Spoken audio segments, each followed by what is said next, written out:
தாவேகா சார்பில் எதிர்கட்சியாக இருக்கிற திமுக இந்த விஷயத்தை சரி பண்ணிக்கிட்டா நல்லா இருக்கும் அப்படின்னு தனித்தனியா இண்டிவிஜுவலா என்ன சொல்லணும்னு நினைக்கிறீங்க சொல்லிடுங்க. ஃபர்ஸ்ட் நீங்க வந்து கொத்துரிமையிலிருந்து யாருமே பதில் சொல்ல வேணாம், சொல்லி முடிச்சட்டேன். பி ப்ரௌட் கொத்துஸ்ன்றீங்களே, அதுல இருந்து வெளியே வாங்க.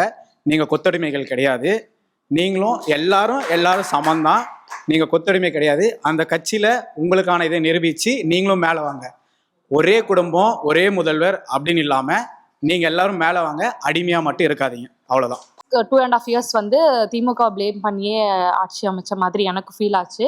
ஸோ அந்த மாதிரி எதுக்கெடுத்தாலுமே திமுகன்னு சொல்லாம நீங்க ஆளுங்கட்சி நீங்க தான் இருக்கீங்க அப்படின்றத கொஞ்சம் பார்த்துக்கோங்க. தயவு செய்து முட்டு கொடுக்கறத மட்டும் கொஞ்சம் ஸ்டாப் பண்ணா ரொம்ப நல்லா இருக்கும்.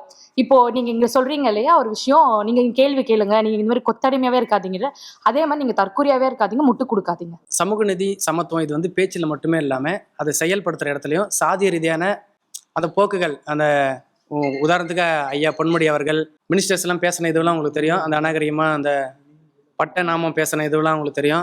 ஓசி பஸ் இந்த மாதிரி இலக்காரமாக பேசுறது, வந்து 1000 ரூபாய் பளபளப்பா இருக்கீங்களா பெண்கள் இழிவுபடுத்தி பேசுறது, அண்ணன் மரியாதைக்குரிய அண்ணன் ராசா போன்றவர்கள்லாம் ஒரு பெண்கள் இழிவுபடுத்தி புணர்றது, இதை பற்றிலாம் பேசுறது, இந்த மாதிரி உயர்கட்டத்தில் இருக்கிறவங்களே அந்த மாதிரி இருக்கும்போது இதெல்லாம் நீங்கள் வந்து மாற்றி இது வந்து மக்கள் பார்க்குறாங்க. ஏன்னா இந்த காலகட்டத்தில் வந்து எல்லா சோசியல் மீடியா எல்லா மக்கள் என்னென்ன பண்ணுறான்னு பார்க்குறாங்க. இந்த நிலையிலேருந்து மாறணும். அது மட்டும் இல்லாமல் ஒரு குறிப்பிட்ட இதுக்கு வந்து ஒரு கட்சிக்காக நம்ம செயல்படணும், மக்களுக்காக நம்ம இருக்கணும் அப்படின்ற ஒரு இதுவில் இருக்கணும். அதே மாதிரி எதிர்கட்சியாக இருக்கும்போது கருத்தியல் ரீதியான விமர்சனங்களை, ஏன்னா எதிர்கட்சி ஒரு கருத்தியல் ரீதியாக விமர்சனம் வைக்கும்போது அது ஆளுங்கட்சி கண்டிப்பாக அதை பண்ணுவாங்க. அதனால கருத்தியல் ரீதியாக விமர்சனம் பண்ணுங்க. ஃபர்ஸ்ட் வந்துட்டு சிஎம் அண்ணா வந்துட்டு ஒரு மெயில் சாவனிஸ்டா இருக்கிறது ஸ்டாப் பண்ணணும், உண்மையை பேசணும். அமைச்சர்கள் இருக்கிறவங்க எல்லாருமே உண்மையை பேச கற்றுக்கணும். அதே மாதிரி தொண்டர்களுக்கு எல்லாருக்கும் மரியாதை என்னென்ன கற்றுத்தரணும், பேசுறது எப்படிங்கிறத கற்றுக் கொடுக்கணும், உண்மையை மட்டுமே பேசணும். வாய்மையே வெல்லும்னு அதனால தான் வந்து நம்ம எழுதி வச்சிருக்கோம். ஸோ வாய்மையே வெல்லும்ங்கிறத ஃபாலோ பண்ணி ஆட்சி அமைச்சா நல்லபடியாக இருக்கும். பெண்களை மதிக்க கற்றுக்கணும். பேட்ரியார்கிக்கல் சொசைட்டியை உடப்பேன்னு சொல்லிட்டு தான் இன்னைக்கு தாவேக்கா ஆட்சி அமைச்சிருக்கு. அதே மாதிரி கூட இருக்கிறவங்க எப்படி வந்து சேர்ந்தாங்கன்றதையும் ஞாபகம் வச்சுக்கிட்டு ஆட்சி பண்ணி உண்மையை பேசினா பெண்களுக்கு பாதுகாப்பு கொடுத்து இருந்தா இந்த ஆட்சி நல்லா இருக்கும். இப்போ இருக்கிற எம்எல்ஏ பதவிகள், இப்போ இருக்கிற அந்த மக்கள் சப்போர்ட்டை வந்து நீங்கள் தக்க வச்சுங்க, இல்லை அதிகரிக்க பாருங்க. நீங்கள் இந்த மாதிரி ஆக்கப்பூர்வமாக இல்லாத கேள்விகளை கேட்டுக்கொண்டே இருக்கும்போது மக்கள் உங்கள் மேலே கண்டிப்பாக வெறுப்பு அடைஞ்சிட்டாங்க. இந்த சோப்பா மாடல், குதிரை பேரம் இதெல்லாம் வந்து தவிர்த்துட்டு மக்களுக்கு என்ன தேவை அந்த கொஸ்டினை நீங்கள் வந்து ரைஸ் பண்ணுங்க ஆளுங்கட்சியை பார்த்து. தாவேக்கா அரசிடம் நான் வைக்க கோரிக்கை என்னன்னா, ஏதாவது ஒரு திட்டம் ரெவல்யூஷனரி ஸ்கீமா, நான் வந்து ஃபர்ஸ்ட் கிராஜுவேட்டு, இப்போ கொடுத்த முத்துவேல் கருணாநிதி ஸ்டாலின் கொடுத்த திட்டத்தை நீங்கள் கண்டினியூ பண்ணுங்க. அதை நீங்கள் கண்டினியூ பண்ணுறதா சொல்லியிருக்கீங்க, அது வரவேற்க வேண்டிய விஷயம். எங்களோட கோரிக்கை என்னன்னா, உங்களோட அரசோட திறமையை காமிங்க, பிளேம் கேம் ஆடாதீங்க. ஸோ மக்களை ரீச் பண்ணுறது தான் வந்து முக்கியமான பாயிண்ட். அது எனி மீடியமானா இருக்கலாம். ஒரு டைமில் அது பேப்பர் மீடியமா, ரேடியோ மீடியமா இருந்துச்சு, இப்போ சோஷியல் மீடியா இருக்கலாம், நாளைக்கு வேற என்ன கூட வரலாம். மக்களை ரீச் பண்ணோம். எது பண்ணால் மக்களுக்கு நல்லதோ, எது பண்ணால் வந்துட்டு மக்களுக்கு நல்லது விஷயங்களை கொண்டு போய் சேருமோ. ஏன்னா ஒவ்வொரு கிளாஸ் ஒவ்வொரு கேஸ்ட்னு வந்து நம்ம இருக்கிற விஷயம் அதுதான். அது எதை எப்படிலாம் அப்ளிப்மெண்ட் பண்ணலாம். ஒரு இப்போ எதிர்கட்சியாக இருக்காங்க, நாளைக்கு ஆளுங்கட்சியாக வரலாம், அது அடுத்த டேர்மில் வரலாம், அது ரெண்டாவது. பட் எது பண்ணால் அப்ளிமெண்ட்டாக இருக்குமோ அதை பண்ணுன்றது தான் என்னுடைய இது. இவங்க ஒரு ஸ்ட்ராட்டஜி ஒன்று ஃபாலோ பண்ணுறாங்க, அது மட்டும் ஸ்டாப் பண்ணிக்கிட்டா நல்லா இருக்கும்னு என்னுடைய ஃபீல். அதாவது முதல்ல ஒரு ஜோசியரை நியமனம் பண்ணாங்க, அதுக்கப்புறம் எல்லாரும் அதுக்கு குரல் கொடுத்தாங்க, உடனே ஜோசியரை எடுத்துட்டாங்க.